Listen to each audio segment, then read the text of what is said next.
Partikular na sa pag-aangad natin na matamasa ng bawat isa ang kaunlaran mula sa lipunan na sasadlak sa pagtitiis at kailangan. Pag-aralan, suriin at piliin ang mga taong karapat dapat na ihalal. Ito ang espesyal na dokumentaryo, Tampok ang Eleksyon 2013. Pagkilala, ikaw na nga ba?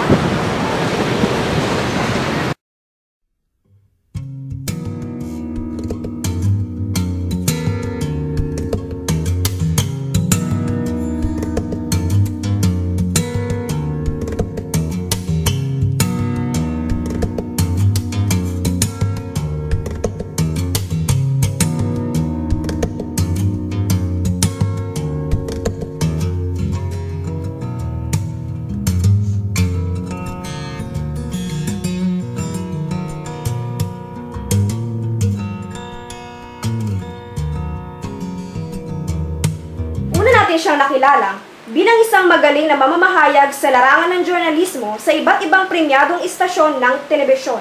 Naging saksi tayo noong siya ay nasa maliligayang tagumpay at masasalimuot na pagkabigo sa kanyang buhay sa larangan ng politika. Isa sa mga nagnanais na mailuklok sa Senado upang maglingkod sa ating bayan at mapanindigan ang kanyang mga plataporma sa kalikasan, kahirapan, sa mga kabataan at mga kababaihan. 2 beses siyang nag-number 1 sa eleksyon ng pagkasenador at sa nalalapit na halalan, magkaroon kaya si Senator Lorna Regina Loren Bautista Legarda ng panibagong kabanata sa Senado? Sa mata ng kanyang mga kritiko, may nagawa na nga ba siyang mabuti sa loob ng 2 termino niya sa Senado? Na kanino nga ba ang katapatan nito at sa ikatlong pagkakataon, dapat ba nating ipagkatiwala sa kanya muli ang ating mga boto? Si Madam Senator Loren Legarda ay nag-iisang anak nila Ginoong Antonio Cabrera Legarda at Ginang Bessie Gelia Bautista. Ipinanganak noong Enero 28, 1960 at namulat ang kamalayan sa Malabon. Nagtapos bilang valedictorian sa elementarya at high school sa Assumption College. Kumuha ng kursong Broadcast Communication sa Universidad ng Pilipinas at nagtapos bilang cum laude.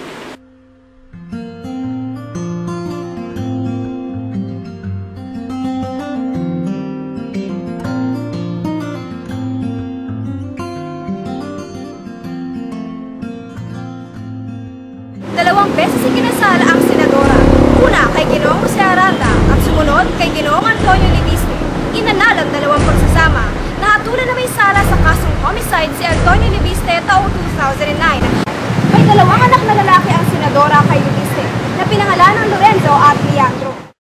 Nagtrabaho siya bilang mamamahayag sa GMA Network ng 11 taon, sa BBC Network ng 5 taon at 17 taon naman sa ABS-CBN.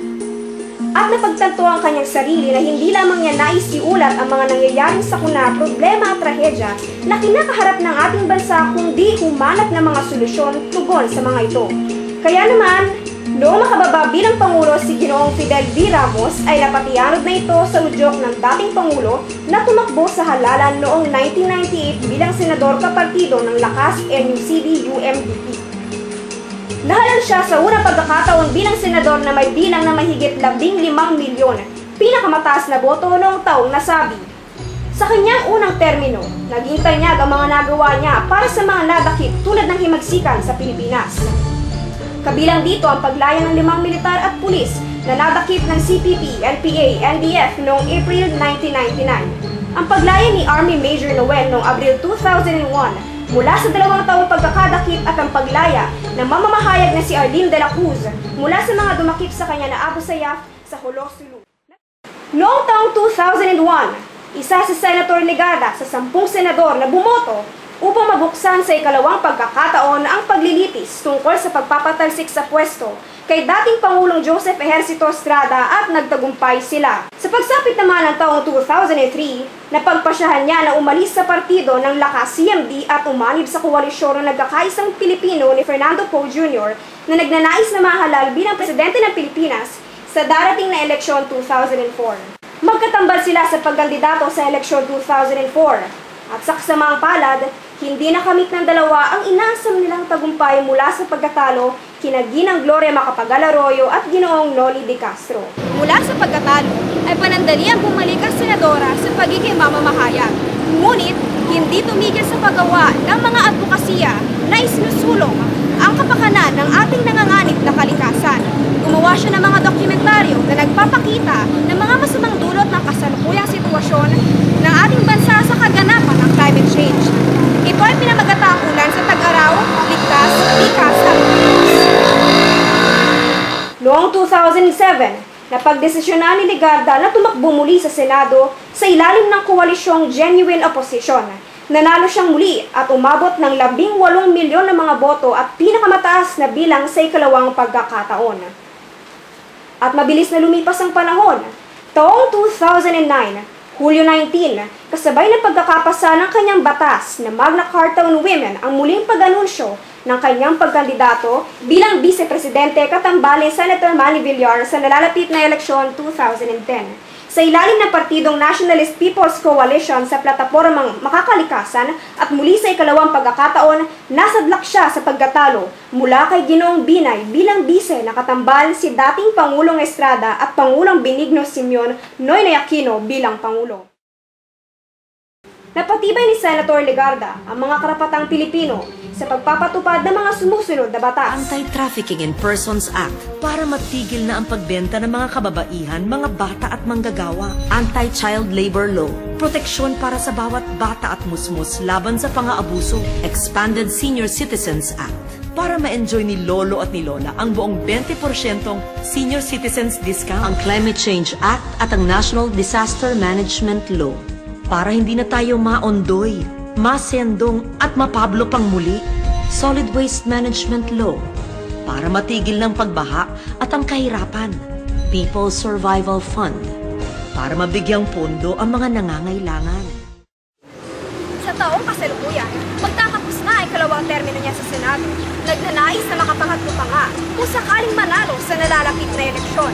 Kandidato kabilang ng Partido Liberal na pinangungunahan na ng mga issue bago pa man niya formal na i-anunsyo kung saan partido siya kasama.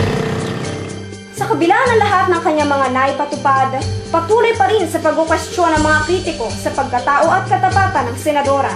Ipinagigiitan niya na siya'y lumaki sa baha ng Malabon samantala ang kanyang ama ay isang manager ng car company. Balimbing daw ang senadorang palipat-lipat ng partido. Ayon sa mga nakalap na impormasyon, 5 beses siyang nagpalit ng koalisyon. Isa na nga sa pinakakontrobersyal na pagpapalit nito ng partido ay ang Lakas CMD tungo sa koalisyon ng nagkakaisang Pilipino ni Fernando Poe Jr. Na kung matatandaan ay isa siya sa nagbabagsak kay dating Pangulong Estrada at nito nga lang huli ay ang pag-amin ng senadora na kinikilig siya dahil sa pag-aagawa ng partidong United Nationalist Alliance o UNA at Liberal Party Coalition sa kanya, na bandang huli ay binitawan ng UNA at formal na naging LP. Mahalaga ang kilalanin at busisiin natin, hindi lang ang kandidaturya ni Loren Legarda, kundi maging iba pang pangalang nasa balota. Tayo wag nang maging mangmang, dapat na tayo mamuwang. Para sa kinabukasan ng bayan, maging responsableng mamamayan. Iboto ang nararapat na kandidato, number 19 sa balota, iluluklok mo ba? Sunod na kabanata, ating binatang kilalanin ang mga kandidato